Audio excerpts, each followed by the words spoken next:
बासित भाई ने आपको कहा था आपको सरप्राइज मिलेगा, वो सरप्राइज भी आपको मिल गया। कप्तानी का भी हमने आपको आइडिया दे ही दिया था कि ये सब बातें चल रही हैं, तो चीजें तो सारी सेम है। टीम अगर आप कहते हैं तो एक बार पढ़ के भी बता देता हूँ, स्क्रीन पर आपके आ जाएगी। जो टीम अनाउंस की है वो है बाबर आजम कप्तान है। कैसा देख रहे हैं कप्तानी का फैसला और जो टीम सेलेक्ट हुई? अली उस्मान की खुशी हुई, वो डिजर्विंग लड़का था, वो बेचारा 2 साल से परफॉर्मेंस कर रहा था जी। और साथ में आमिर जमाल की खुशी हुई कि ये 2 ऐसे स्पॉट थे जो इन लड़कों को आना चाहिए था। बाकी हमाद बट क्यों नहीं आया, कामरान गुलाम क्यों नहीं आया, वो इंशाल्लाह बात करेंगे बाकी बिल्कुल। मेरे हिसाब से मेरा अपना ओपिनियन है 4 की जगह 5 फास्ट बॉलर लेके जाने चाहिए थे। 5 टेस्ट मैच हैं और डिफरेंट वेदर होगा, वेस्ट इंडीज में डिफरेंट होगा और इंग्लैंड में डिफरेंट होगा और ड्यूक का बॉल यूज होगा। तो मुझे ऐसा लगता है कि 5वां बॉलर आमिर जमाल को अगर काउंट कर रहे हैं तो 6ठा बॉलर काउंट करना चाहिए, क्योंकि आमिर जमाल सारे मैच खेलेगा जैसी कंडीशन होगी ना। तो बाकी का अब अगर किसी ने 30-30 ओवर का स्पेल कर लिया तो अगला टेस्ट मैच तो गया ना उसका। तो इस पॉइंट ऑफ व्यू से कह रहा हूँ। बाकी हमारे लिए शर्म की बात है कि 9वें नंबर की टीम हम बन गए, ये बहुत बड़ी शर्म की बात है। जी बिल्कुल। जो हम बात कर रहे थे इस साइकिल से भी पहले या पिछली साइकिल में कि यार टॉप 4 में तो आना चाहिए हमें, इन लड़कों ने हमें कहीं का ना छोड़ा अपनी परफॉर्मेंस से। अगर कोई मुझे ये बोले कि मैनेजमेंट ने ये टीम बनाई थी, भाई लड़के तो यही खेल रहे थे ना, 1-2 लड़के अगर नहीं हो रहे थे तो इन्हें तो परफॉर्म करना चाहिए था। मतलब बहुत अफसोस की बात है कि हम 9वें नंबर पर हैं। Kamran, your take on this, क्योंकि अभी तो हमने बहुत सारी, जैसे बासित भाई ने कहा, अभी हमें जो प्लेयर्स हैं उनकी तो बात करनी है। अभी जो टीम बनाई है पहले उसकी बात कर लें कि आपको लग रहा है ये सही बनी है? जैसे बासित भाई ने कहा एक फास्ट बॉलर की कमी है, तो आपको ये बात ठीक लगती है? देखिए, सबसे पहले तो टीम को गुड लक, नए प्लेयरों को गुड लक। बहुत बड़ी अचीवमेंट है उनके लिए, इस टूर पे वो सिलेक्ट हुए हैं। अल्लाह करे हम 9वें से 8वें पे आए, 8वें से 7वें पे आए, 7वें से 6ठे पे आए। स्टेप बाय स्टेप हम अच्छी क्रिकेट खेल के हमारे नंबर्स बेहतर हों। तो लेट्स सी कैसी सिलेक्शन है। देखिए, सिलेक्शन में नजीब हमेशा, चाहे आप 100% टीम सेलेक्ट करो ना, 1-2 पे जरूर बात होती है, डिबेट होती है कि ये क्यों नहीं है, वो क्यों नहीं है। अनफॉर्चुनेटली जो हम नाम ले रहे थे वो नहीं है। ये तो आप सिलेक्टर बेहतर बता सकते हैं। परफॉर्मेंस वाइज देखा जाए उनकी डोमेस्टिक में कोई डाउट नहीं है, बिल्कुल होना चाहिए था। आंखें बंद करके उनको होना चाहिए था, कामरान गुलाम को होना चाहिए था। हमाद भट्ट को लास्ट ओवर्स पे लेके गया, वो बेचारा बेंच पे बैठा, बेंच से बाहर हो गया। मुझे एक बात बताएं, उसके बाद शाहनवाज धानी आप देखें कि आपने अपनी प्रीमियम फास्ट बॉलिंग सारी बाहर कर दी है, तो आप उसको लेके जाए ना जिसका एक्सपीरियंस ज्यादा। उसके बाद रोहेल नजीर, ये 3-4 लड़कों पे डिबेट कर सकते हैं। लेट्स सी कि इस टूर्स के बाद, इंग्लैंड टूर के बाद जब दोबारा टेस्ट क्रिकेट आए तो इन लड़कों की तरफ नजर रखी जाए, इनको बिल्कुल इग्नोर ना किया जाए। ये एसेट है, परफॉर्मर है। कामरान गुलाम डेब्यू टेस्ट मैच पे सेंचुरी की है, वनडे में उसने अपना आप दिखाया, T20 में दिखाया। किसी एक क्रिकेट में वो बाहर नहीं होता, वो है टेस्ट क्रिकेट। तो मुझे समझ से बाहर है कि रोहेल नजीर और कामरान गुलाम क्यों बाहर हुए हैं। बाकी गुड लक टीम को। जहां तक लड़कों की बात है या कप्तान की बात है, बासित भाई से शुरू करें फिर हम शुरू करेंगे। अच्छा नहीं, जो कामरान ने बात की उस पे सबसे पहले जो नाम आता है वो कामरान गुलाम का आता है। अभी मतलब कैसे एक बंदा 72 उसके फर्स्ट क्लास मैचेस हैं, रन्स के अंबार हैं, मैच विनिंग नॉक्स हैं, डेब्यू पे 100 है, वनडे में भी अच्छी परफॉर्मेंस है। अब फिर वही घूम फिर के बात आ जाती है ना, पसंद ना पसंद। एक ये हो गया, दूसरा शाहनवाज धानी हो गया कि धानी एक अपने इतनी उसने अपने अंदर चेंज लाया, वो इतनी मेहनत कर रहा है। आपने फास्ट बॉलर की बात की तो आप उसको रख सकते थे, ठीक है। ये दो तो ये हो गए। दूसरा, पिछले सीरीज में ही रोहेल नजीर कैसे, एक तो 2 बातें जो अब जाहिर इतनी सारी थॉट्स एक साथ आ रही हैं, 2 बातें ये हैं वासित भाई। एक तो जो नाइब कप्तान बनता है हमारे यहाँ, वो तो ये सोच ले कि वो कभी कप्तान नहीं बनेगा। दूसरा ये कि जो हमारे यहाँ यंगस्टर को फ्यूचर के लिए लेके जाते हैं, वो रोहेल नजीर की मैं बात कर रहा हूँ, उसको साथ लेते वो साथ ही बाहर हो जाता है। ये क्या लॉजिक है? इन्वेस्ट करते हैं फिर बाहर कर देते हैं। देखो, कामरान गुलाम पे तो हम बहुत बात कर चुके हैं, हर प्रोग्राम में करते हैं, और मतलब बदनसीबी है उसकी कि वो पसंद में नहीं आ रहा लोगों के, लोग उसको पसंद नहीं कर रहे, पता नहीं क्या देख रहे हैं। बाकी जो आपने बात करी ना किसकी, रोहेल नजीर की, वो बेसिकली 1-2 बंदे ऐसे हैं जो चाहते हैं रिजवान की छुट्टी कर दें। रिजवान की छुट्टी का मसला है अब कि रिजवान को बिल्कुल ही साइडलाइन कर दें।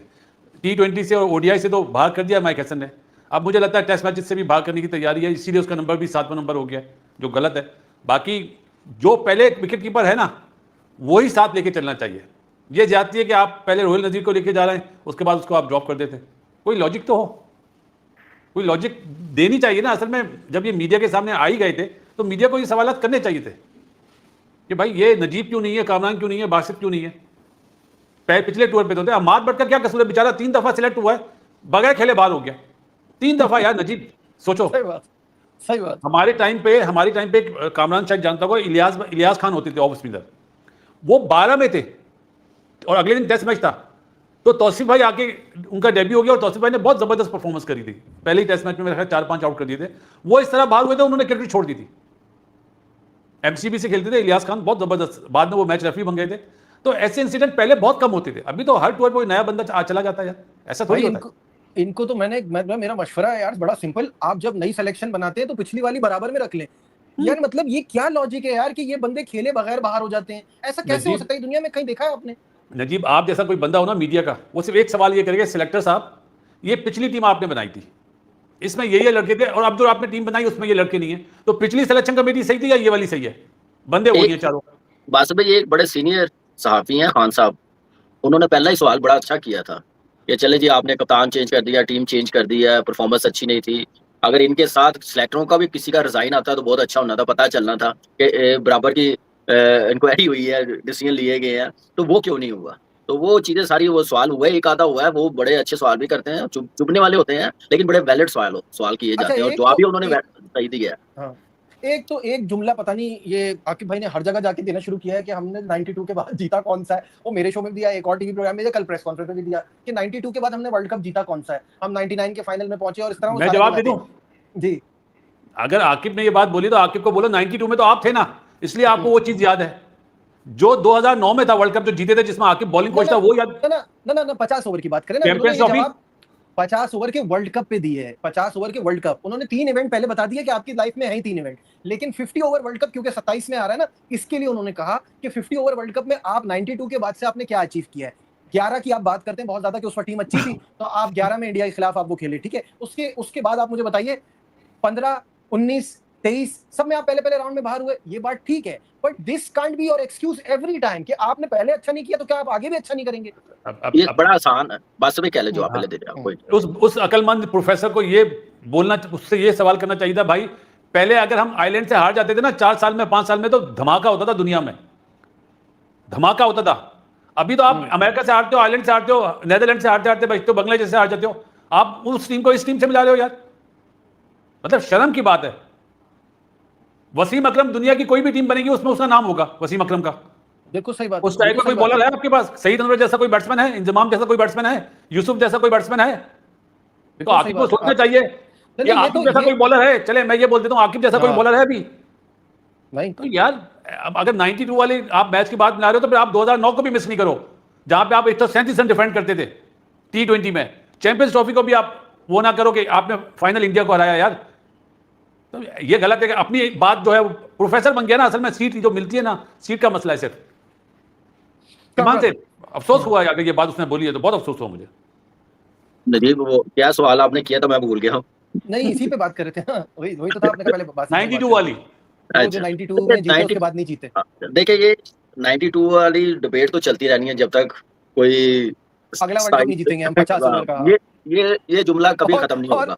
और हालात देख के लग रहा है ये अगले 3 वर्ल्ड कप तो बहुत ही मुश्किल है। हाँ जी, हालात देख आप 3 कह रहे हैं, मेरी नजर में बहुत है, बड़ा मुश्किल है और ये जुमला हमें बर्दाश्त करना पड़ेगा और करना भी चाहिए। हमारे लिए एज ए पाकिस्तानी बड़ी ऑनर की बात है, वर्ल्ड कप हम जीते हुए हैं, लेकिन क्या वजह है कि वो 92 का वर्ल्ड कप क्यों जीते थे हम लोग? मुझे एक बात बताएं। इस सिस्टम था ना आपकी क्रिकेट डोमेस्टिक ग्रासरूट लेवल पे, हर जगह पे एक प्रॉपर सिस्टम के साथ क्रिकेट चलाई जाती थी, नए प्लेयरों के साथ जाके जीत के आगे, इससे बड़ी क्या बात है। हम 2009 में नए प्लेयरों के साथ जाके, आमिर फर्स्ट टाइम गया तो जीत के आ गए हैं, शाजिब गया, कई प्लेयर, एक सिस्टम था ना, कॉन्फिडेंस होता था, खेल के जाते थे, मेंटली स्ट्रॉन्ग होते थे। अब वो चीजें क्यों नहीं हो रही? क्योंकि वो बेसिक जो चीजें हैं वो खत्म कर दी गई हैं। आपकी क्लब क्रिकेट जीरो कर दी गई है, आपके डोमेस्टिक सिस्टम जीरो कर दिया गया, वैल्यू डोमेस्टिक क्रिकेट की खत्म कर दी गई है। आप T20 से टीम बनाते हैं, PSL से, उसके बाद आपने जो पाकिस्तान क्रिकेट बोर्ड में जो भी चीफ सिलेक्टर आया, कोच आया, उसने अपनी मर्जी से क्रिकेट चलाने की कोशिश की है, अपने फेवरेट खिलाने के चक्करों में पाकिस्तान क्रिकेट बोर्ड में आए हैं, क्रिकेट खिलाई है, जिसकी वजह से ये सारी बेसिक चीजें खत्म हो गई हैं। तो मुझे लग रहा है कि इस चीज पे करने की जरूरत है। जहां तक आप देखें ना टीम की बात है, बातें बहुत सी हैं कि आज कहा है कि नसीम और शहीन डोमेस्टिक खेलेंगे तो आ जाएंगे वापस, उन्होंने लंबी क्रिकेट नहीं खेली हुई। ये खुद भी पहले कहते थे ना, शाहीन का 2023 में टीवी पे बैठ के, शाहीन को तो हमने 4 ओवर के लिए सिलेक्ट किया था, बनाया था, तो इसको 10 ओवर कैसे करवा रहे हैं? तो आज वही बंदे कह रहे हैं कि छोटे क्रिकेट खेल ले, तो ये एक तरह की स्टेटमेंट नहीं रहती। ये वक्त के साथ साथ ना जिस तरफ हवा है उस तरफ चलनी शुरू हो जाती है। और अभी भी इस टीम में मैं नाम नहीं लूंगा, इस टीम में भी 2 से 3 सिलेक्शन ऐसी है कि सिलेक्टरों ने अपनी डाली है, अपना फेवरेट डाला है।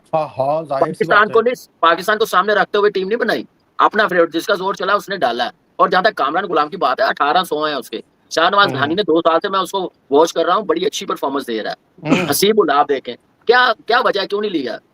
इनकी गलत बात को उन्होंने सही नहीं कहा होगा, गलत ही कहा होगा, सिर्फ ये वजह है और कुछ नहीं। मेरे से ज्यादा बासित भाई भी जानते हैं। डोमेस्टिक की परफॉर्मेंस क्राइटेरिया था अगर 2 साल का, तो फिर तो साजिद खान भी नहीं आता था टीम में। साजिद खान कैसे आ गया? लास्ट टेस्ट मैच में 226 रन देके 3 आउट हैं, और वो भी बैट्समैन मारते हुए आउट हुए। तो इसका मतलब कंप्यूटर ने टीम नहीं बनाई ना, कंप्यूटराइज था ना 85%। नजीब भाई आपके प्रोग्राम में कहा था ना आकिब ने, तो ये कंप्यूटराइज सिलेक्शन थोड़ी है। तो हमार बट कैसे बाहर हो गया अगर कंप्यूटराइज सिलेक्शन है? वो तो खेला ही नहीं 10 साल में, 3 टूर करें, 1 मैच नहीं खेला यार। इनकी सिलेक्शन पे तो कंप्यूटर ने भी बोला होगा भाई आप ही कर लो। अरे नहीं हो सकती इस मुल्क में यार नजीब, क्यों मैं झूठ ना बोलूं यार। कंप्यूटर का चाचा भी नहीं कर सकता यार सिलेक्शन। जाओ यार, हम तो रहे ना, हमें तो पता है। लोग हमें देते थे लिस्ट कि इस बच्चे ने इतने रन करे, मैं बोलता था छोड़ दो यार, पहले मैं खुद देखूंगा इसको। सही बात। आपको पता है पीसीबी वाले चेयरमैन से लेके जो डोमेस्टिक, वो साकिब इरफान होते थे डायरेक्टर डोमेस्टिक, वो अंडर 19 का सारा प्रोग्राम वो बनाते थे। 4-4 मैच होते थे, मैंने 8-8 मैच करा दिए। मैंने 4 मैच नहीं होंगे अंडर 19 के, डबल लीग पे होगा। उसके बाद मैं 3 मैच कराता, वो बोलते थे यार अभी आपने 4 मैच वाले जो है 8 मैच करा दिए, उसके बाद भी मैंने बेस्ट वर्सेस बेस्ट करके मैं टीम बनाऊंगा। हालांकि हमारी टीम जीतती नहीं थी, मैं कोई वो नहीं कह रहा, मतलब हार जाते थे। इंडिया बुरी तरह फेटा मारता था, वो गिल ने 100 करा था, लेकिन हमें वहां से मिले प्लेयर। शाहिनशाह असल में आप तो अपना 100% दोगे ना। हाँ, वो जीते आ रहे बात की बात है। ये कंप्यूटर बेस्ड नहीं चल सकता इस मुल्क में यार। तसल्लियां दे रहे हो लोगों को। अभी आकिब ने आखिरी प्रोग्राम में बोला ये सिस्टम 2-3 साल चल गया ना, तो आप देखिएगा हमारी क्रिकेट कहां चली जाएगी। अरे कहीं नहीं जाएगी यार, यहीं पर रहेगी अपनी। मतलब टेन्योर को और बढ़ाना चाह रहे हैं यार। टेन्योर को क्या बढ़ाना चाह रहे हैं अभी छोड़ो यार, कुछ बोल दूंगा अब, बस वेट एंड सी, बस छोड़ो यार। तकलीफ देते हैं ये लोग ईमान से। हम तो वैसे बीमार आदमी, हमें ये बातें पता चलती हैं, हम और बीमार हो जाते हैं। अच्छा, श्रेयस के सवाल से हम इसको दूसरी डायरेक्शन में ले जाते हैं। सिलेक्शन पे तो बात हो गई। श्रेयस कह रहे हैं Babar Azam batting came under scrutiny when he captain previously, can he carry the burden of captaincy again without affecting his own performances? Kamran, एक तो कप्तानी वापस मिलना, और ये सवाल जो श्रेयस का है उस पे क्या कहना? देखिए कप्तानी, पहले तो कप्तानी पे तो बात करेंगे। हम लोगों ने जो कल देखी प्रेस कॉन्फ्रेंस, जो माइंडसेट जो मीडिया पे बातें आ रही थी, उसमें उन्होंने सोच लिया हुआ था। बेशक सलमान अली आगा मना कर दे, मैंने कैप्टनसी नहीं करनी, और उन्होंने हटाना ही हटाना था, जिसको भी बनाना था। अगर टीम में परफॉर्मर होते, सुपरस्टार बनाए होते, जैसे 90s में होते थे, 2000 में होते थे, तो फिर कोई भी कप्तान बन सकता था। अब मजबूरी थी, उन्होंने चेंज तो करना था, जो बेस्ट लगा उन्होंने। एक सेकंड कामी भाई, ये बात की सोर्स क्या है कि सलमान अली आगा ने मना किया है? क्योंकि वो तो कह रहे हैं कि हमने तो, मैं तो मीडिया की तरफ हमने यही बात की थी ना, बासित भाई ने भी यही कहा ना। कल कहा था कि कंसीडरेशन में कोई और नहीं था। मैं हाँ बिल्कुल, मैंने सुना वो, लेकिन बासित भाई ने उन्होंने कहा हमने डिस्कस करा है आपस में, लेकिन हमने सिर्फ एक ही नाम लिया हुआ था। यानी ये ऑफिशियल है कि सलमान अली आगा ने मना नहीं किया है। इस कान से सुनो, इस कान से निकाल दो, बस। मैं क्या कह रहा हूं, ऑफिशियल इन्होंने खुद कहा है कि सलमान अली आगा ने मना नहीं किया, तो हम तो इनकी बात पे चल रहे हैं ना कि इन्होंने कहा है कि सलमान अली आगा ने मना नहीं किया, क्योंकि हमने तो एक ही रखा था। मैं नहीं चलूंगा, मैं इस बात पे एग्री नहीं करूंगा। क्यों नहीं करूंगा? अभी तो शुक्र है कि अभी T20 का वर्ल्ड कप नहीं है, कोई T20 सीरीज नहीं है।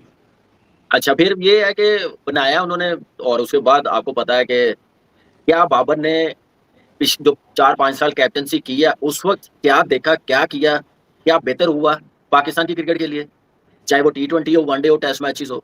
अपनी परफॉर्मेंस, टीम की परफॉर्मेंस, टीम किस नंबर पे है, वो सारी चीजें उसने देखी होंगी कि क्या मैंने किया। उसके बाद फिर एज अ प्लेयर आया, 3 साल वो खेला, उसमें उन बंदों का पता चला होगा जिसको उसने बड़ा सपोर्ट किया होगा, बड़ा खिलाया होगा, बड़ी फेवर की होगी। एज अ प्लेयर कैसे रहे हैं वो साथ, सिस्टम कैसा रहा, वो सारी चीजें पता चली होंगी। अब ठीक है, उन्होंने बनाना था, बेस्ट ऑप्शन ये था या इमाम था मेरी नजर में। अगर सलमान नहीं बनता, कप्तान नहीं है, इमाम, जब मुझे लगता है, मैंने तो इमाम के ज्यादा फेवर मुझे लग रही थी जो उसको बना दिया। अगर चेंज ही करना है, तुले हुए चेंज करने पे, तो फिर यही ऑप्शन है। लेकिन बाबर को बनाया। अब बाबर ने कैसे लेके जाना? बाबर को 4-5 टेस्ट मैच नहीं, उसको दे फिर 2029 तक की कैप्टनसी, फिर पता है। इसके अलावा जो चीजें जो उसने नेगेटिव पहली कैप्टनसी में 4-5 साल की हैं, वो एक्सेप्टेबल नहीं होगी। अब अलग करना पड़ेगा। कौन पूछेगा?